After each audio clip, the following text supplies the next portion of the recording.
Hi. Um, so it's Saturday and I'm really bored. Um, these days are kind of all the same now during this period. Yeah, but I appreciate every day being healthy and just waking up. So it doesn't matter what day it is. I just live one moment at a time. Yeah. Most of the reasons why I'm happy is because I'm thankful and I just appreciate every moment, like I said, just to be healthy, well, not to be in the hospital struggling for something and wanting to die. And now I will share my story. So this is my story, my struggle, how I became to the person I am today. I never thought that the day I was admitted to the pediatric ward number 412, spring 2010, was the beginning of the nightmare that still affects me. Yeah, I got a lot of trauma back in time. Right now, I feel like I'm over it, but yeah, of course it will always be back in my mind. I have hard times sometimes remembering the back time that I had. Yeah.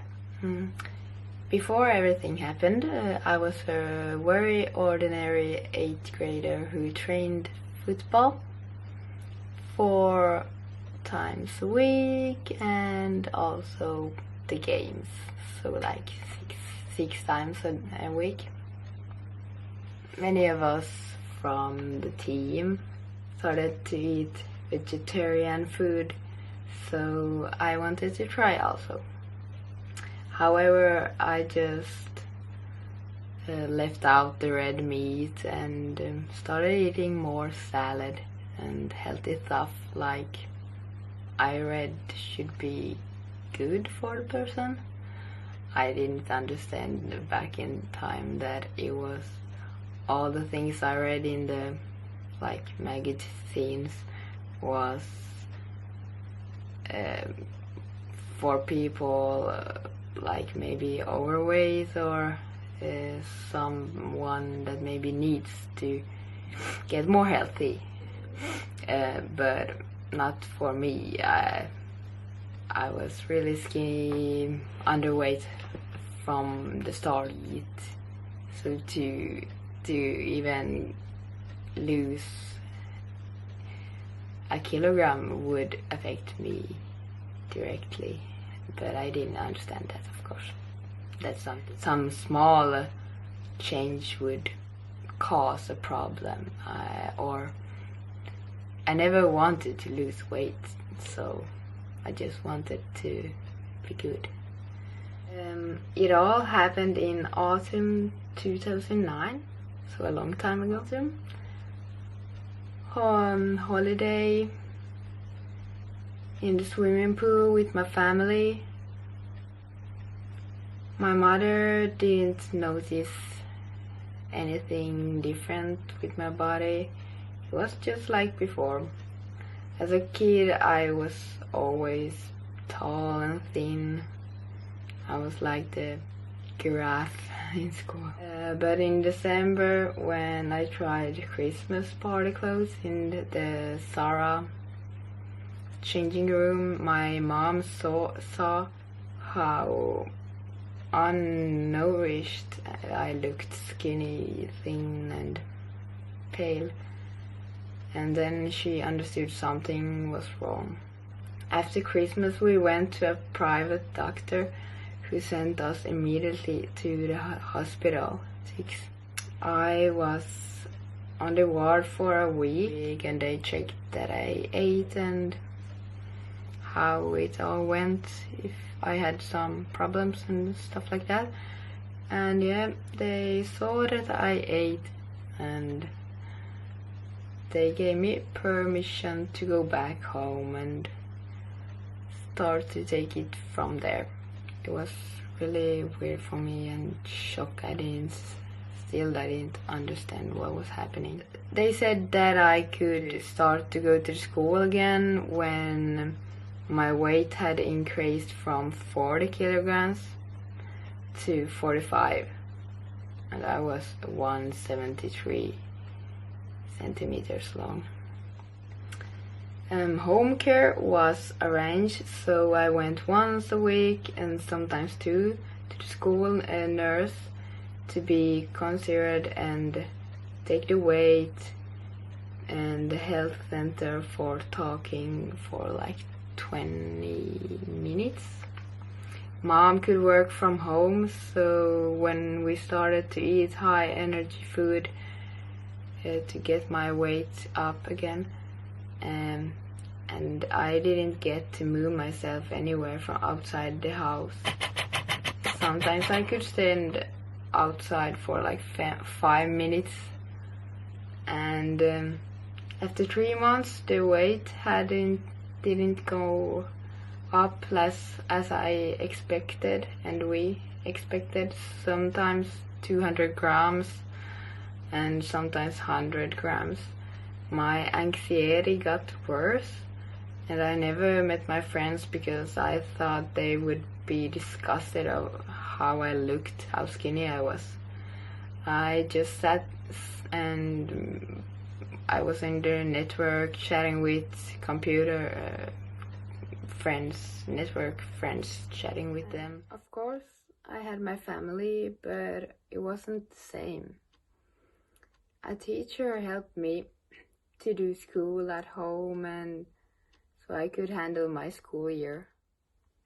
In April, the nurse rang to my mother, and she said that she had called to the hospital because my weight didn't went up as it should be, really slowly. So before that, my mother had read a lot of on the network and books like about anorexia, and then she just thought, okay, maybe I have anorexia. Though I ate all the food and I didn't purge, yeah. As she tried to get help from Helsinki and Kokkola Eating Disorder Center, they didn't have any places for me. It was May day when I was put in TIX, the hospital, and there began my hell struggle, my nightmare. Against me was a doctor who said how horrible I looked, a clear anorectical. I already knew I wasn't pretty and really skinny, so the reception was quite different than it was 3 months ago. It was like a second-class city. I was really scared and I didn't know what happened and why everybody blamed me. At that time, I spoke really bad Finnish, and it made my fear even worse because I didn't understand half of what they were talking about in the hospital. Swedish-speaking doctors or nurses weren't available except for one, but she were never in place. Before this, I had never been away from home. I was like 13 years old, 12 years old. Only some times like at football camps. I was the youngest child in the family, and I used to always have my family with me or my sister. It always was really hard for me to suddenly be just left like that. I didn't understand at all what's going on or what I had done wrong. I never wanted to end up in this situation. I didn't want to do anything wrong any time. There were all sort of tests and samples on me, no signs of vomiting or physical activity. To the young psychiatry came from the physiatric department. Wanted to meet me and my parents. She asked my parents if they knew how serious illness anorexia was. And my parents declared that, yeah, they know about severity of what anorexia is. And for me, she showed no kind of attention. Just at the time, she told me what happens after you stop eating. I gathered courage and I told her I still eat. And then she looked at me and said, Amanda Little, you don't understand this because a snake lives inside of you called anorexia. And the best thing you can do is immediately to go to our mental center.